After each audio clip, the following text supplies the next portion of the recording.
Olá, boa tarde. Um projeto desenvolvido na área de família de Anápolis, Goiás, chama atenção por ajudar as partes de um processo a entenderem a decisão judicial. A ferramenta usa linguagem simples e até ilustração. Um dos resultados foi a diminuição no número de recursos. Eu sou Rafaela Vivas e o projeto Simplificar 5.0 Legal Design e Inteligência Artificial, ampliando o acesso à justiça, é um dos destaques do dia. Vamos aos demais. Com a autorização da Justiça, a Polícia Federal realiza operação para combater crimes tributários. Ao todo, foram autorizados 10 mandados de busca e apreensão em 2 cidades de Minas Gerais e na capital, Belo Horizonte. Supremo Tribunal Federal retoma hoje o julgamento da ação que discute a validade de medidas alternativas para assegurar cumprimento de ordem judicial. E ainda, livro A Nova Lei de Improbidade Administrativa é lançado no Supremo Tribunal Federal.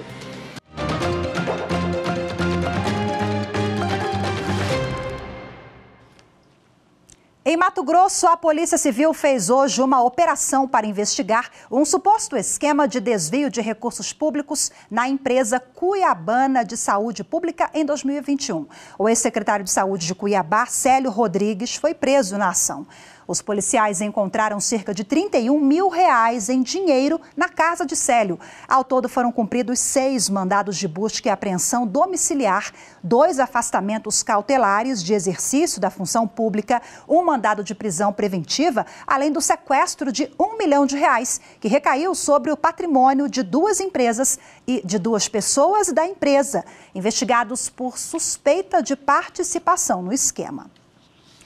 Bom, em Minas Gerais, com a autorização da Justiça em Belo Horizonte, a Polícia Federal realizou hoje a Operação Inflamável para combater crimes tributários. A ação, que contou com a Receita Federal e o Ministério Público Federal, impediu um prejuízo de quase R$4 bilhões aos cofres públicos. Acompanhe na reportagem de Carolina Chaves. Ao todo, foram autorizados 10 mandados de busca e apreensão em 2 cidades de Minas Gerais e na capital, Belo Horizonte. Também foi determinado o sequestro e o bloqueio de bens e valores de R$371 milhões. Na operação, a polícia investiga um esquema aplicado em geral a postos de combustíveis. Um suposto serviço de consultoria tributária era contratado pelos empresários para retificar declarações de pedidos de restituição indevida do PIS e COFINS. Essas consultorias causaram um prejuízo de R$371 milhões aos cofres públicos, beneficiando 299 empresas. Os envolvidos podem responder pelos crimes de estelionato, crimes contra a ordem tributária, associação criminosa, lavagem e ocultação de valores. As penas somadas podem chegar a 8 anos de prisão. Os 5 acusados pela chacina de 10 pessoas da mesma família aqui no Distrito Federal agora são réus. A denúncia do Ministério Público do Distrito Federal e Territórios foi aceita pelo Tribunal do Júri de Planaltina, no DF. Segundo a polícia, os crimes foram motivados pelo interesse nas terras em que parte da família morava, avaliadas em R$2 milhões. O grupo acreditava que, se a família toda fosse assassinada, o terreno não teria mais herdeiros. A denúncia aceita foi oferecida no último dia 2. O Ministério Público montou uma força-tarefa para atuar no caso. A primeira turma do Superior Tribunal de Justiça decidiu que União e ente local, eles devem integrar a ação que pede revisão de pagamentos do SUS para o hospital privado. Confira na reportagem de Marina Campos. Por maioria de votos, o colegiado estabeleceu que a União e o ente público contratante de serviços de saúde em regime complementar devem necessariamente compor o polo passivo de ação que discute possível desequilíbrio econômico-financeiro do contrato. O caso teve início em reivindicação de hospital privado que, alegando defasagem da tabela de procedimentos do SUS, pretendia a revisão dos valores recebidos e a condenação da União ao pagamento das diferenças apuradas. O pedido foi rejeitado em primeira instância. Já o Tribunal Regional Federal da Primeira Região reconheceu a pretensão do hospital. No recurso ao STJ, a União alegou a ilegitimidade passiva, afirmando que a prestação complementar de serviços de saúde é feita por contrato entre hospitais e estados ou municípios, sem a sua presença, pois ela atua somente na cooperação técnica e financeira. Segundo o autor do voto que prevaleceu no julgamento, o ministro Sérgio Cuquina, a lei que regulamenta o SUS demonstra claramente que a definição de critérios e valores para a remuneração dos serviços de saúde complementar é competência da Direção Nacional do Sistema, com a aprovação do Conselho Nacional de Saúde. Por isso, a União deve compor o polo passivo deste tipo de demanda. Para o colegiado, não é razoável que a unidade federativa que participa diretamente do contrato não responda à demanda judicial.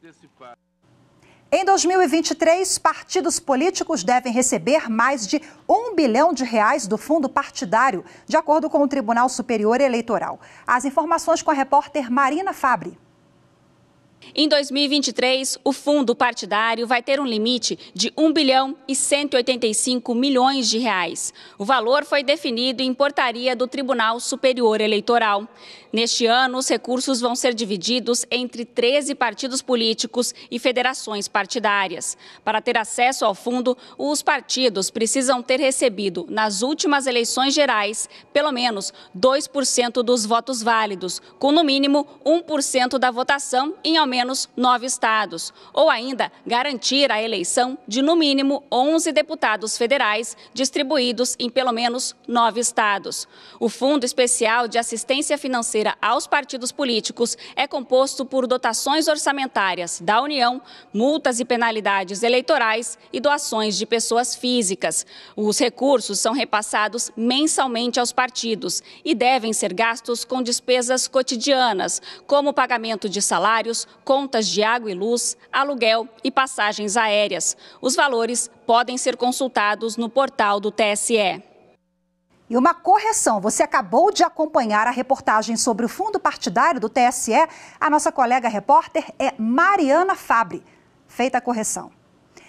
A seguir, em Goiás, em Anápolis, Goiás, uma ferramenta usa linguagem simples e até ilustração para explicar as decisões judiciais.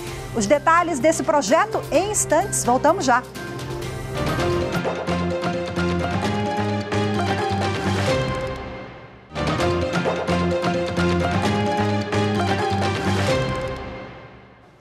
Entender bem os próprios direitos, às vezes, pode ser um desafio para quem precisa recorrer à justiça. Mas um projeto desenvolvido por uma juíza de Anápolis, Goiás, durante a pandemia da Covid-19, tem mudado essa situação. A ferramenta usa uma linguagem simples e até ilustrações para explicar as decisões judiciais. A iniciativa deu tão certo que continua sendo utilizada mesmo com o retorno dos trabalhos presenciais no fórum. Acompanhe os detalhes na reportagem de Evne Araújo. Um relacionamento que começou, terminou e, ao final, o casal entrou em acordo para desfazer a união estável. Uma mãe que conseguiu, na justiça, a guarda do filho, pensão alimentícia e divisão com o pai do menino dos gastos extras com a criança. Tudo explicadinho em um documento de fácil compreensão.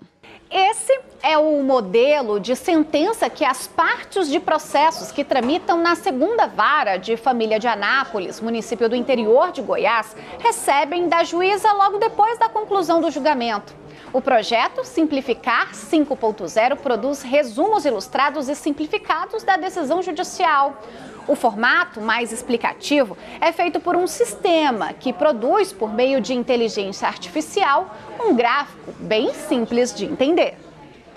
A iniciativa é da juíza Aline Vieira Tomasi, de uma equipe formada por especialistas em direito, tecnologia, análise de dados e estatística.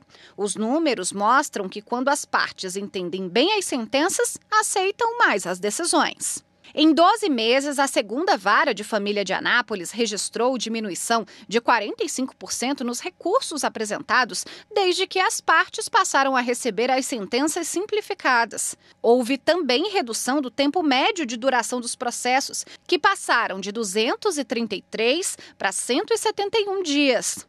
O advogado Sidney Pedro Dias, que atua no município, notou a diferença no comportamento dos clientes desde que eles passaram a receber as decisões no novo modelo. antes do projeto Simplificar, eu mandava sentença ao cliente pelo WhatsApp e ele perguntava: doutor, é positivo ou negativo? Ganhei ou perdi? Com o referido projeto, isso mudou. Atualmente, ao enviar a sentença, o cliente diz: doutor, já entendi tudo, recebi um WhatsApp do fórum com a sentença de forma simples e ilustrada, que deu para entender perfeitamente. Ou seja, o projeto Simplificar ajuda até os advogados e advogadas. Bom, e agora vamos falar mais sobre o projeto Simplificar 5.0, Legal Design e Inteligência Artificial ampliando o acesso à justiça. Eu converso agora ao vivo de forma remota com a juíza do Tribunal de Justiça de Goiás, que é titular da 2ª Vara de Família de Anápolis e mestre em Direito e Políticas Públicas pela Universidade Federal de Goiás, a Aline Vieira Tomás. A juíza, quem está à frente desse projeto, é a idealizadora dessa iniciativa. Seja muito bem-vinda. Boa tarde, Aline. Boa tarde, Rafaela. Boa tarde aos telespectadores. É uma honra estar com vocês aqui na TV Justiça. A honra é nossa. Parabéns pela iniciativa. Em primeiro lugar, essa iniciativa começou em 2021. Já estamos numa 2ª etapa agora. Funciona em Anápolis, Goiás, mas eu sei que já vai virar política judiciária, não é isso, doutora? Conta pra gente o que mudou, quais os frutos dessa iniciativa.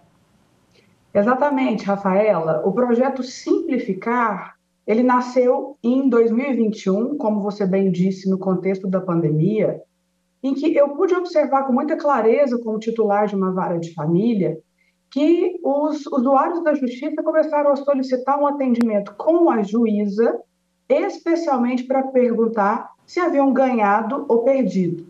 Daí a minha preocupação em fazer algo a mais, porque eu sempre fui uma juíza que prima pela linguagem simples, por me fazer compreender por meio das minhas decisões e sentenças.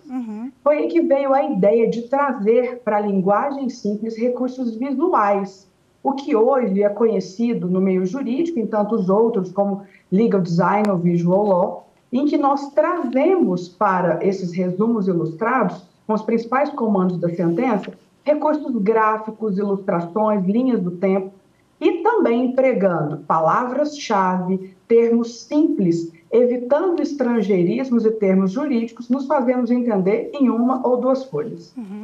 E a gente está falando de cidadania, porque esse cidadão que procura o Poder Judiciário, imagina, ao final não entende, né, se aquela demanda foi concedida ou não. Nós estamos falando também de celeridade, né, doutora? É bom para todas as partes, porque o advogado, ele fala ali na reportagem, olha, ficou bom para os advogados também. Então, há esse pacote, né? Exatamente, porque a justiça dos nossos dias é a justiça cidadã e é aquela que não apenas entrega uma sentença nas mãos de quem nos leva um problema, é mais que isso.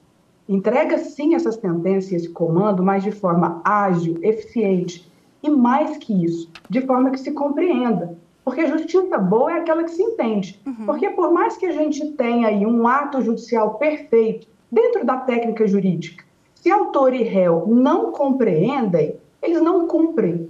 E aí a justiça efetivamente não se realiza. Então é essa a nossa preocupação com essa prática e todas as outras que a gente tenta dia a dia levar essa compreensão na integralidade para o cidadão.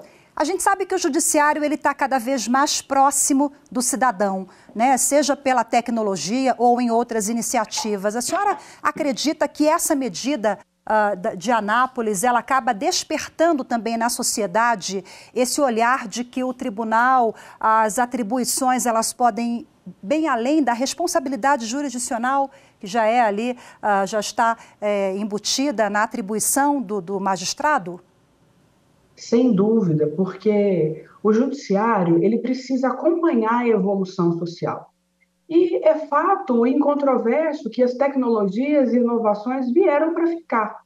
Mas os nossos públicos, que são vários, temos desde aqueles com a vulnerabilidade e hipossuficiência, que têm dificuldade, sim, em acessar a informação, até aquele outro público, que, na verdade, só vive hoje telepresencialmente, né, se comunicando como nós estamos aqui agora.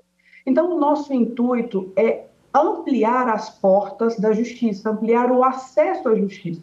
E, dessa maneira, se aprimora a atuação do Poder Judiciário. E é isso que nos move no Simplificar, que começou apenas projeto Simplificar e hoje é Simplificar 5.0, porque trouxe a inovação e a tecnologia com uma inteligência artificial que trabalha como ferramenta ao nosso favor, mas com foco no cidadão e na cidadã como prioritários do nosso trabalho, certo? Como sujeitos de direito. E isso é a Sociedade 5.0. Doutora, no ano passado, esse trabalho ele foi um dos finalistas do Prêmio Inovare. O Prêmio Inovare, a gente sabe que é um prêmio de grande repercussão, que premia as boas práticas do Poder Judiciário. Foi um reconhecimento para vocês? Está ali entre os principais projetos? Ajuda a dar visibilidade? Sem dúvida, um prêmio da envergadura e da importância do Inovare, que na sua 19ª edição reconheceu o projeto Simplificar 5.0 como a única prática homenageada no país, mostra para o Tribunal de Justiça de Goiás que nós estamos sim na trilha certa desse aprimoramento da justiça, né, desse alargamento de acesso ao que é realmente justo ao cidadão.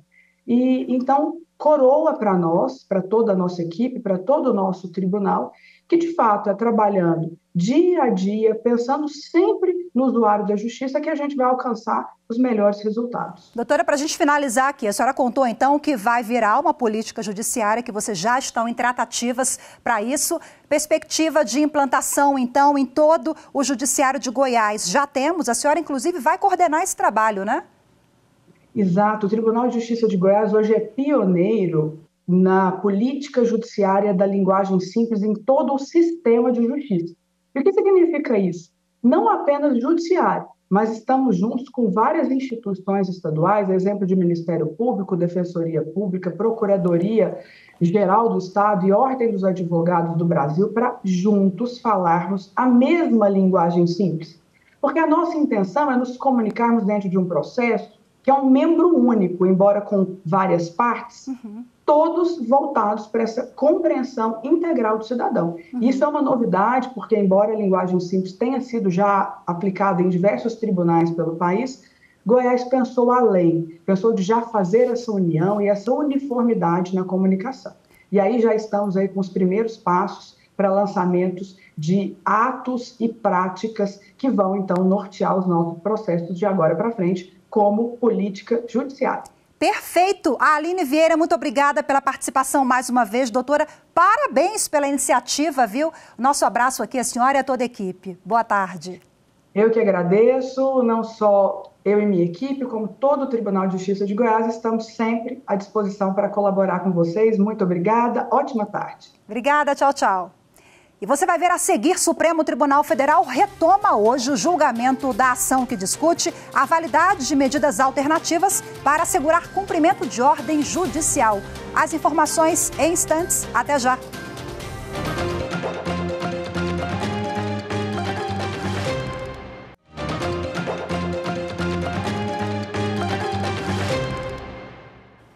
Em Alagoas, a Justiça vai investir em energia solar para reduzir gastos. A repórter Lídia Lemos traz as informações sobre as negociações para a cessão do terreno que vai ser disponibilizado para a construção da usina.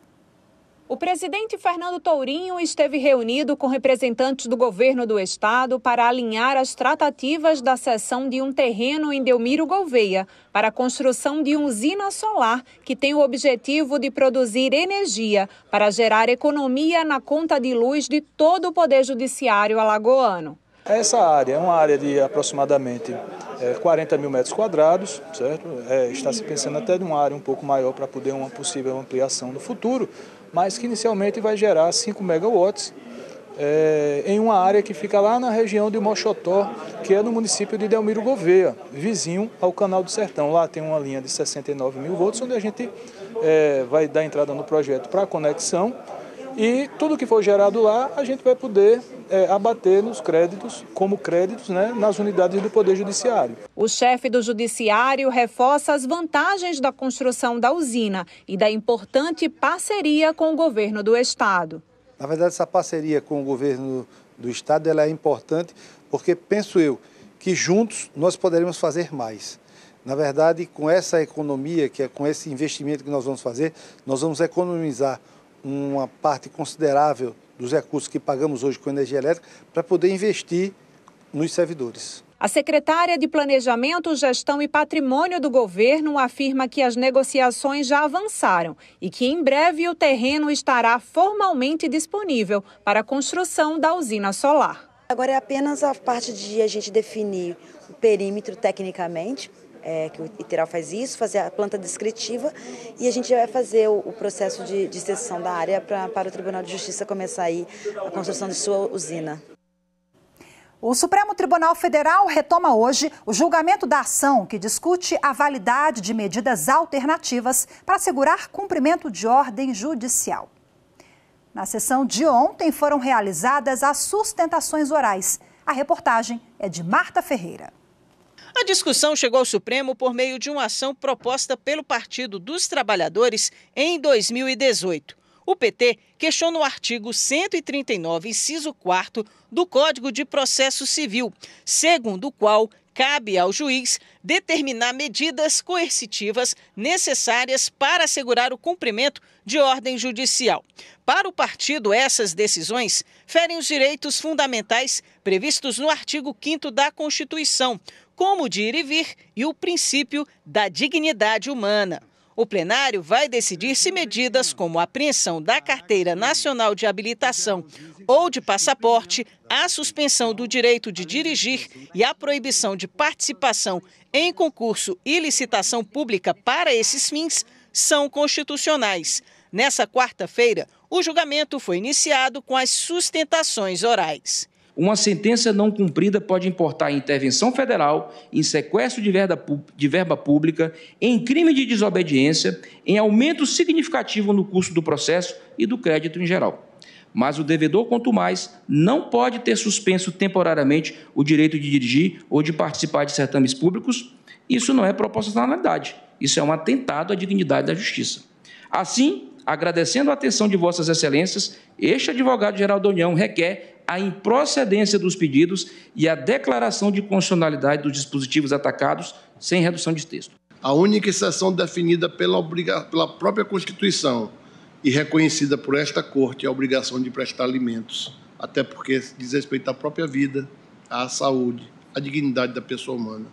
Uma interpretação constitucionalmente adequada, data vênia, acerca do artigo 139, inciso 4 do CPC de 2015, não autoriza o magistrado a importar as medidas restritivas, ora, sob testilha e sob apreciação dessa colenda Corte Suprema. Na sequência, o julgamento foi suspenso. A discussão será retomada nesta quinta-feira com o voto do relator, ministro Luiz Fux, e dos demais ministros.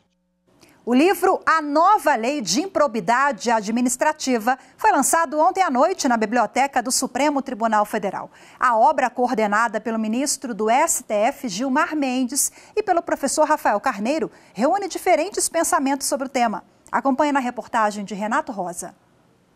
Uma obra construída a várias mãos, diferentes pensamentos. Os artigos foram escritos por um time de autoridades do direito público. O livro mostra o que mudou no texto original da Lei de 1992, alvo de muitas críticas pela abstração dos conceitos punitivos, excessiva flexibilidade nos procedimentos, ausência de critérios de dosimetria das sanções, além de ineficiência na proteção da moralidade administrativa. Daí surgiu a Lei 14.230 de 2021, denominada Nova Lei de Improbidade Administrativa, como explica o professor Rafael Carneiro. A nova lei busca trazer um equilíbrio entre a punição de atos graves com a proteção do gestor público de boa-fé, que tem desafios na administração pública, que pode vir a cometer erros, mas que não merece ser sancionado caso não haja uma gravidade, um dolo. O livro A Nova Lei de Improbidade Administrativa apresenta toda essa trajetória com teoria e conhecimento prático, o porquê da legislação e como enfrentar os desafios. O professor Rafael Carneiro e o ministro do Supremo Tribunal Federal, Gilmar Mendes, são os coordenadores do livro. Gilmar Mendes destacou a importância de reunir vários artigos. Uma obra que é reflexiva sobre a nova lei de improbidade administrativa, que vem gerando tanta discussão e que foi um passo importante a partir de uma jurisprudência que se desenvolveu em vários tribunais, o STJ e também no Supremo Tribunal Federal. Em noite de autógrafos prestigiada, os ministros do Supremo, Edson Fachin, Luiz Fux e Luiz Roberto Barroso, participaram do lançamento. E hoje ficamos por aqui. Muito obrigada pela sua companhia. Uma ótima tarde. Até amanhã. Tchau, tchau.